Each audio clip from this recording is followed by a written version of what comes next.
Bom dia, Jesus Cristo é nosso amado Senhor. No livro do Gênesis, no capítulo 2, do verso 18, no caso ao 25, a palavra do Senhor diz assim: Disse mais o Senhor Deus: Não é bom que o homem esteja só. Far-lhe-ei uma auxiliadora que lhe seja idônea.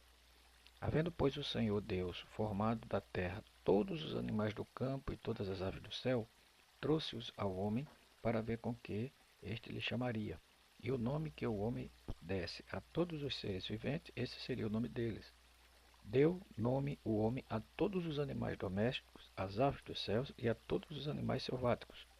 Para o homem, todavia, não se achava auxiliadora que lhe fosse idônea.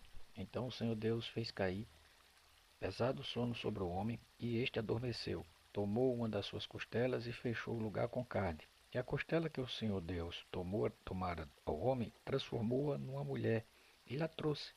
E disse o homem: Este, afinal, é osso dos meus ossos e a carne da minha carne. Chamar-se-á varoa, porquanto do varão foi tomada.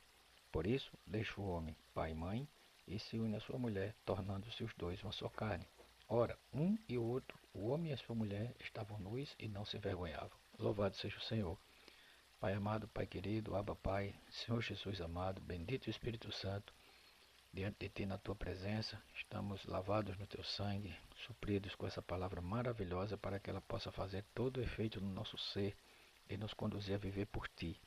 Por isso, mais uma vez, te pedimos, né, encarecidamente, que o Senhor se revele para nós mais e mais, ilumine essa palavra para nós, fala para nós, não as deixe interpretar de forma correta, pelo contrário, interpreta ela em nós, né, supre-nos com tua graça, tem misericórdia, capacita-nos e, ó Senhor, crucifica todas as nossas debilidades, né, para que possamos estar em sintonia contigo, para que o Senhor possa se manifestar através dessa palavra e atingir os corações para a qual essa palavra está sendo enviada, inclusive o nosso, no qual estamos aqui falando. Guarda-nos em Ti, Senhor, e livra-nos do mal. Então vemos aqui que o contexto é a formação da mulher. E aí o Senhor, eu creio que o papai quer nos ensinar essa manhã, é exatamente a questão de que o Senhor fez cair pesado sono sobre o homem, e este adormeceu, tomou uma das suas costelas e fechou com carne. Aqui a gente vê o primeiro Adão, né? E lá em Coríntios, 1 Coríntios 15, vai falar que o Senhor é o último Adão. Então, fazendo exatamente essa comparação, vemos que assim como o Senhor fez Adão adormecer e tirou das suas costelas, né? De uma de suas costelas, a mulher, assim o Senhor também fez o Senhor Jesus morrer pelos nossos pecados, pela culpa de Adão, né? Que aí todos nós nos tornamos pecadores. E aí, ao lado da cruz, ao lado dele, melhor dizendo, do seu lado, fez a lança do centurião, furou do soldado, né? Melhor dizendo, e saiu sangue e água. Então, assim como Eva saiu do lado do Senhor, o sangue e a água que tipifica o, o, a igreja, que tem como fundamento ele mesmo, com seu sangue, que é o perdão dos pecados, e a água, né, que é a vida, o lavar regenerador de sua palavra.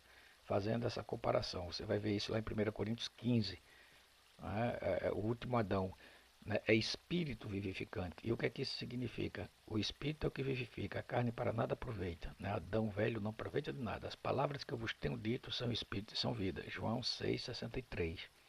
Então, a paternidade, no sentido que o Senhor está nos ensinando no verso 24, por isso deixa o homem pai e mãe e se une à sua mulher, tornando-se os dois uma só carne. Observe que o escritor, né, que é que Moisés escreveu Gênesis, né, ele escreve isso aqui logo depois da pronúncia do homem. Só que Adão, ele não conhecia a mãe, porque Adão, ele foi criado, né? Quando faz a comparação com Jesus, que é o verdadeiro, o último Adão, foi gerado.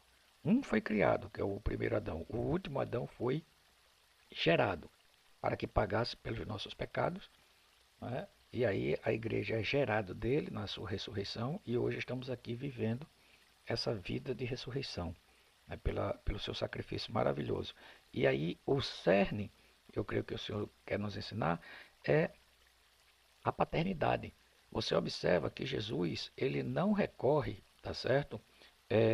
Às pessoas, aos discípulos, aos apóstolos, que seriam os apóstolos, no caso, a própria mãe dele, a ninguém, mas sim ao pai. Você vai ver que ele diz: todos vocês vão me abandonar, mas eu não estou só, porque o Pai está comigo. Você vê isso em João 16:32. Eis que vem a hora e já é chegada, em que sereis dispersos, cada um para sua casa, e me deixareis só. Contudo, não estou só, porque o Pai está comigo. E por que o Senhor não diz isso com a mãe dele ou com os apóstolos, mas diz que todos vão abandonar? Né? Mas o pai, porque é questão de essência, paternidade. Você vê Adão tipificando que não conhecia a mãe, porque o foco era quando foi criado. Jesus não colocava nenhuma expectativa no ser humano, por quê? Porque o foco dele era o pai, porque ele foi gerado do pai. E você vai ver que em João 2, ele diz algo que assim ele praticava para que a gente faça a mesma coisa. Né? No verso 23 ao 25 diz: estando ele em Jerusalém durante a festa da Páscoa, muitos vendo os sinais que ele fazia, creram no seu nome, mas o próprio Jesus não se confiava a eles, porque os conhecia a todos, e não precisava de que alguém lhe desse testemunho a respeito do homem, porque ele mesmo sabia o que era a natureza humana. Então, por que Jesus não se confiava? Né? Não se confiava. Uma coisa é não se confiar, outra coisa é confiar, porque lá em João 17, tá certo? Ele vai dizer claramente que assim como o Pai confiou o reino, ele confiou a nós. Mas confiar numa pessoa é uma coisa, se confiar a pessoa é outra. Então Jesus está nos ensinando que ele não se confiava a ninguém a não ser o próprio Pai. Né? Pai, em tuas mãos eu entrego meu espírito. Então, ele está dizendo que a mãe não vale nada, ele está dizendo que o nosso próximo vale nada. Não, nada disso. Ele está dizendo que a gente não pode se confiar a pessoas, porque essas pessoas não podem, tá certo? Nos suprir nas nossas expectativas. Só o Pai, através do nosso espírito. 1 Coríntios 2, há um espírito, o espírito do homem conhece as coisas de Deus como Deus conhece as do espírito dele. Sabe? Ele diz em Jó, capítulo 33, verso 4: o Espírito de Deus me fez, e o sopro do Todo-Poderoso me dá vida. 32:8: na verdade, é um espírito no homem, e o sopro do Todo-Poderoso o faz sábio.